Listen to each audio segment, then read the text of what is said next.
Hello সবাইকে, চলে এসেছি আর একটা নতুন ব্লগ নিয়ে। তো সবাই কেমন আছেন? তো আজকের ব্লগটা হলো আমাদের বিয়ের একটা রিসেপশনের নিমন্ত্রণ ছিল আমাদের সবারই।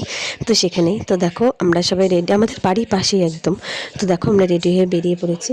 বেরিয়ে দেখো ঢুকে গেলাম। তারপর দেখো এই যে বউকে গিফট দিয়ে আমি চলে আসলাম ফুচকা খেতে, যেটা আমার মেন আকর্ষণ। ভালোই লেগেছিলো ফুচকাগুলো খেতে, ভীষণ টেস্টি ছিল। এরপর বসে পড়লাম ভাত খেতে। তো যেহেতু অনেক রাত, মানে বেশি রাত্রি না, 9:30 10টা বাজে, কিন্তু আমরা তাড়াতাড়ি বসে পড়লাম যেহেতু সোনামণির সাথে ছিল তার জন্য।